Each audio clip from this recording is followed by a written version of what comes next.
Notification بھی اس سلسلے میں جاری ہو گیا ہے. روٹی سستی اور یہ جو نرخ ہیں بجلی کے یہ بھی سبسیڈائز کیے گئے ہیں. عارف عرفی نے ہمیں جوائن کیا ہے. عارف بتائیے، اب یہ نوٹیفیکیشن ہو گئے اور مطالبہ یہی تھا کہ نوٹیفیکیشن جب تک نہیں ہوگا تب تک مارچ جاری رہے گا، تو اب صورتحال کیا ہے؟ یہ خبر پہنچ گئی ہے وہاں تک؟ کیا حالات ہیں وہاں؟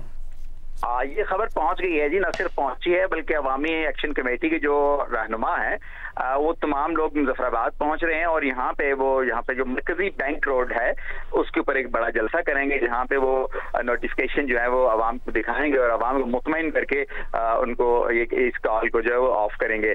میری ان کے جو رہنما ہے شوکت نواز میر، ان سے بات ہوئی تھی تو ان کا کہنا تھا کہ ہم 5 بجے کے بعد کسی وقت پہنچیں گے مظفر آباد اور اس کے بعد ہم یہاں پہ جلسے میں وہ نوٹیفیکیشن پڑھ کے لوگوں کو سنائیں گے اور پھر اس کے بعد ہم یہاں سے ڈسپرس ہوں گے. اس میں ایک بات اور مطالبہ ہے جس کو ابھی آزاد حکومت کی طرف ڈیو ہے، وہ یہ ہے کہ ان کا ایک بڑا مطالبہ تھا کہ جو اشرافیہ کی مراعات ہیں، یعنی ججز کی مراعات، بیوروکریٹس کی مراعات، اسمبلی ممبران کی مراعات، سابقہ صدور اور وزرائے کرام کی جو مراعات بے تحاشا رکھی ہوئی ہیں اس کو کم کریں اور جو وزراء کی تعداد ہے کابینہ میں اس کو کم کریں، کیونکہ 16 کی بجائے ابھی یہ 30 وزراء جو ہے اس حکومت نے کر دیے تھے. تو وہ مراعات کا کم کریں تاکہ حکومت کے خرچے جو ہیں وہ کم ہو اور کفایت جاری کی طرف آئیں تو اخراجات جو ہیں وہ پورے ہوں. لیکن یہ جو مراعات کم کرنے کا جو مطالبہ تھا یہ سیکنڈری مطالبہ تھا، یہ پہلے جو 2 مطالبات ہیں یہ تو مان لیے گئے ہیں، تو ہم یہ کہہ سکتے ہیں کہ خوش اسلوبی سے معاملہ حل ہو گیا ہے؟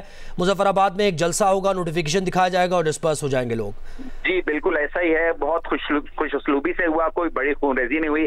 حالانکہ پہلی مرتبہ ایسا ہوا کہ پاکستان کی فورسز یہاں پہ آئی، بات ڈپلائی کی گئی اور ان کے مقابلے میں لوگوں نے مزاحمت کی. حالانکہ اس سے پہلے الیکشن کے دوران پاکستان کی فورسز آتی رہی، لوگ ان کو پھولوں کے ہار پہناتے رہے. یہ پہلی مرتبہ اتنی سختی کے ساتھ آزاد حکومت کی نالائکی کی وجہ سے. عارف عرفی ہمارے ساتھ ہیں اور وہ یہ ڈیٹیلز دے رہے ہیں. حکومت کی طرف سے نوٹیفیکیشن بھی جاری ہو گیا ہے بجلی سستی کرنے کے سلسلے میں اور اس کے ساتھ ساتھ آٹے کی قیمتیں بھی سبسیڈائز کرنے کے لیے یہ جو احکامات دیے تھے وزیر اعظم میاں محمد شہباز شریف نے فوری طور پر 23 ارب روپے فراہم کرنے کی منظوری دی تھی. وزیر اعظم آزاد کشمیر نے بھی اس کا ذکر کیا. انہوں نے کہا کہ یہ جو ہم سبسیڈائز کریں گے بجلی کے نرخ اور آٹے کی قیمتیں تو اس پر 23 ارب روپے خرچہ آئے گا اور حکومت یہ خرچہ برداشت کرنے کے لیے تیار ہے.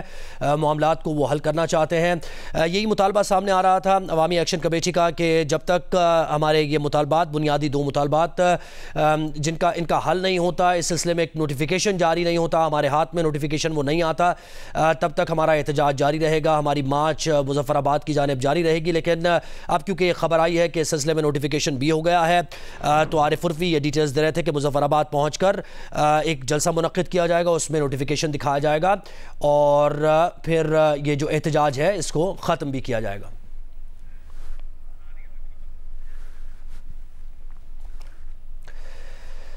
آزاد کشمیر میں احتجاج کرنے والی عوامی ایکشن کمیٹی کے تمام مطالبات مان لیے گئے ہیں. اس سلسلے میں معاہدہ بھی طے پا گیا ہے اور سیکرٹری آزاد جموں کشمیر نے بھی یہ بتایا تھا کہ انٹرنیٹ سروس بھی وہاں بحال کر دی گئی ہے.